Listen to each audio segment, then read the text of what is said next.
Charles, are you done moving yet?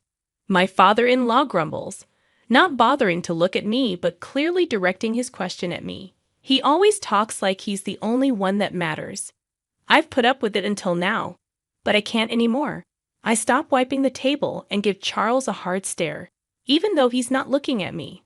I'll be out today, I reply. Charles smirks, satisfied. You've just been a leech in garbage. I'll feel so much better when you're gone. He probably thinks, oblivious to how much his lifestyle has changed. My name's Grace. I turned 40 this year. I'm married to William and currently staying with my in-laws. It's been a few years since we got married, but we don't have kids. We don't plan on having any, and we can anyway. I found out shortly after we got married. I met William at a party, and honestly, if I'd known about his infertility from the beginning, I might not have married him. He told me on our wedding day. It felt like my world crashed down on me. We had dreams of a bright future together, imagining ourselves with perhaps 2 kids and discussing potential names for them. William even joined in on picking out names for our future children. But it was all a deception, or maybe not entirely a deception. Maybe William did desire children and thought about names, despite knowing he couldn't have them. Wasn't that the ultimate betrayal? I married him with the belief that we would create a happy family together, only to be completely deceived by William, whom I trusted implicitly. While some might have immediately filed for divorce upon discovering such a truth, divorce isn't a straightforward option for me. I had already committed to building a family with my in-laws, who are the only ones we can truly call parents. I couldn't just announce to them the day after becoming a family that we were getting divorced. Living with the in-laws meant facing the inevitable question of when we would start a family. So we decided to break the news to them right away. Naturally, we didn't blame William. Instead, we attributed our childlessness to a medical issue on my end. When they found out we couldn't have children, my in-laws were livid. A worthless woman who can't bear children should leave this house immediately, declared my father-in-law Charles, who then began treating me like a servant. From the moment I arrived, I was never treated with respect, always made to feel inferior. I ate alone in the kitchen, cleaning up after the in-laws and William finished their meals. Despite my efforts in the kitchen, I only received scraps. My weight plummeted, and within 6 months of marriage, my wrists were protruding. Previously, it was my mother-in-law Madison who bore the brunt of Charles' anger. But once I joined the family, his focus shifted to me. William noticed Madison's newfound relief. "Mom seems happier lately," he remarked, attributing it to her no longer being the target. Although she never smiled around Charles, I noticed her smiling more when talking to William. Charles's tyranny extended beyond verbal abuse. Once he learned we couldn't have children, he ordered me to work tirelessly from dawn to dusk. "Since you're not fulfilling your role as a woman, at least be useful around the house," he demanded. I had always intended to work after marriage and was eager to leave the house as soon as possible. Balancing chores, work, and arriving home before everyone else was challenging, but having a job with flexible hours helped. However, even when I returned early and completed chores, I never ate with the family or received praise for my cooking. Charles, in particular, often discarded my food without tasting it, deeming it unworthy. Neither William nor Madison ever objected or offered any support. Despite my protests from the kitchen, meal times were usually silent affairs. I couldn't help but wonder if they truly enjoyed eating in such silence. But I can only observe them silently. I had no other option but to get along with my in-laws. I pretended to be friendly and played the role of a devoted wife. I couldn't pinpoint the purpose of it all, but as someone without parents, divorce seemed like an unbearable burden. Then Charles demanded that I hand over all my earnings for the household expenses. I had intended to contribute a portion of my salary, but Charles insisted on all of it, which seemed like an unreasonable demand. What's the point of working if I have no control over my own money? But speaking up was not allowed. Charles's decisions were final, and challenging him wouldn't change anything. It was easier to comply, keeping Charles in a good mood and avoiding the sorrowful looks from Madison and William. Ultimately, The main source of trouble in this marriage was Charles. Madison and William were not as much of a problem. It was Charles who oppressed and tormented me. It appeared that Madison used to handle the household finances, but it became my responsibility after marriage. Charles, isn't this too much for Grace? Madison dared to question. Shut up, Charles dismissed me in his eyes. Madison and I were treated similarly. As women, our opinions were deemed worthless and not welcomed. I took over the household budget from Madison. When I first saw it, I was shocked, but after several years, I grew accustomed to it. Perhaps because there was another source of income. Charles started spending more extravagantly than before. It's for work, he claimed, increasing his nights out. And the three of them, excluding me, began taking trips during long weekends. They never used to act like this, but suddenly everything changed. He still doesn't see me as part of the family, often referring to me as a burden or worthless. To him, I'm just a maid who doesn't cost anything. In my 20s and 30s, I could brush it off, sometimes even finding peace when Charles wasn't around. But as I neared 40, I couldn't stand his mistreatment any longer. It felt foolish and exhausting to listen to him and obey silently. I grew tired of being afraid of Charles and started standing up for myself. He didn't take kindly to that and gradually grew to resent me. This negative cycle continued to worsen, and recently, my relationship with Charles had deteriorated to the point where we hardly spoke. When he did speak, it was only to insult me. I would fire back, making the atmosphere at home unbearable. It had gotten so bad that he would demand I leave the house. But I refused to go quietly. Where do you expect me to go, knowing I have no family? I would retort every time. Charles would angrily slam his glass on the table, breaking so many that I lost count. Why should I have to deal with this? A woman like you shouldn't talk back. Madison and William would quickly exit the room, sensing another argument brewing. Once it reached this point, it became Charles' one-man show. You should be grateful to even be allowed in this house. Don't get too cocky, you leech, he would rant, his face turning red with anger. We've had this conversation 100 times, I sighed, tired of being yelled at. Normally, I would cave in and apologize. I'm sorry was my usual response, but that day was different. You need to watch what you say, Charles. You're not getting any younger. It's time to calm down. I snapped back sharply, feeling just as irritable. Charles, caught off guard by my defiance, was furious. Who do you think you're talking to? I am the head of this household. A wife like you shouldn't have opinions, he barked. I knew I had crossed a line, but I couldn't stop myself. I've been your wife for years. Isn't it time I'm treated like a human being?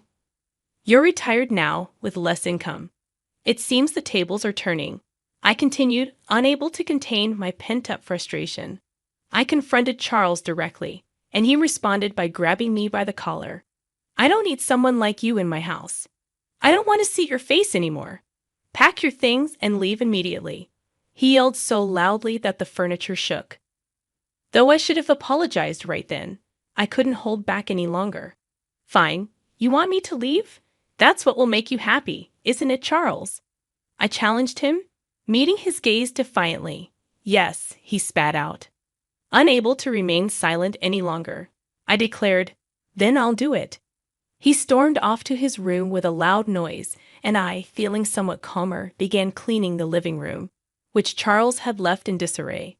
Madison came to check on me with a worried expression, but left without saying anything, returning to her own room.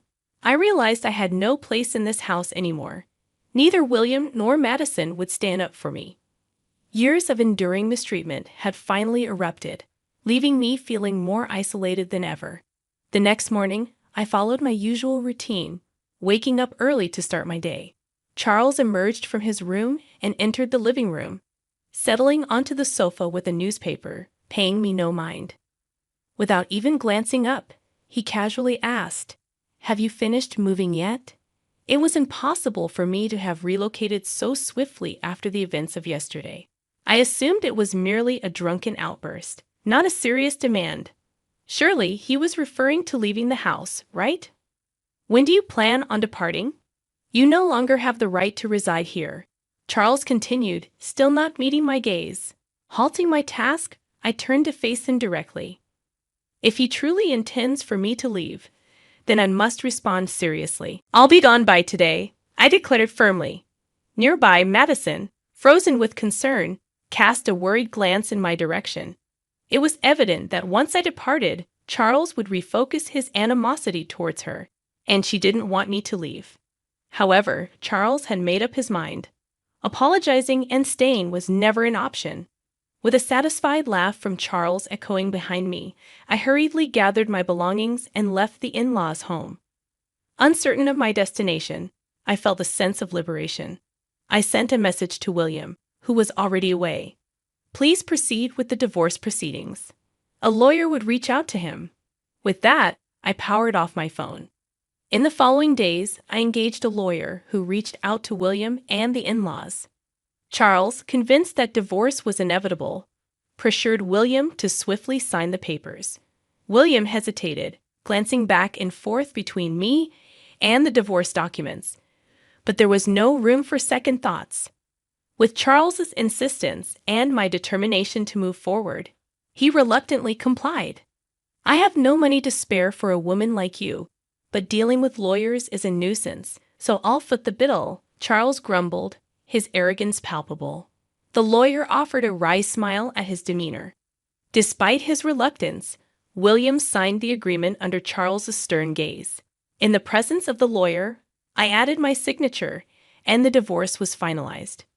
We settled the distribution of assets, and I received compensation for the harassment I had documented. It proved wise to invest in legal support rather than navigate the process alone. Concerned about his reputation, Charles opted to avoid complications by involving lawyers. As the manager of household finances, I was privy to Charles's financial situation, allowing me to propose a settlement within his means. With the property division and harassment compensation settled, I embarked on a comfortable life in my own apartment.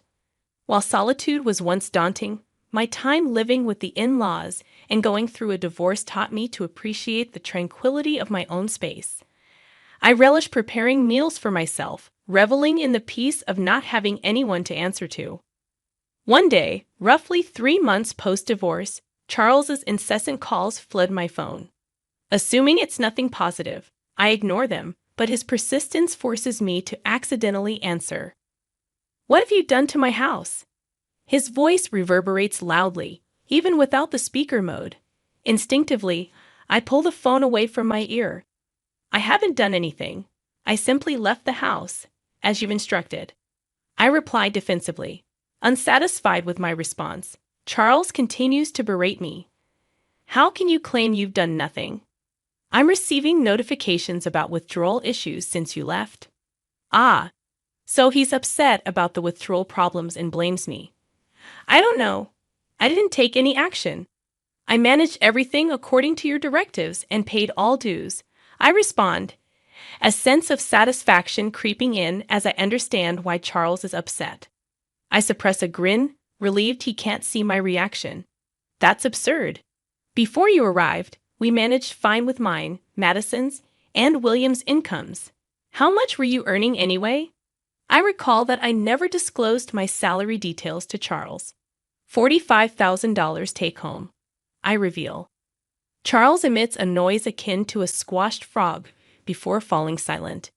In reality, my job in sales at an investment trust firm primarily consisted of commission-based earnings, contingent on the returns I generated for investors. However, much of it vanished due to Charles' extravagant spending. Nonetheless, I had wisely invested my inheritance, generating some additional income. It wasn't a substantial amount, but it helped cover living expenses.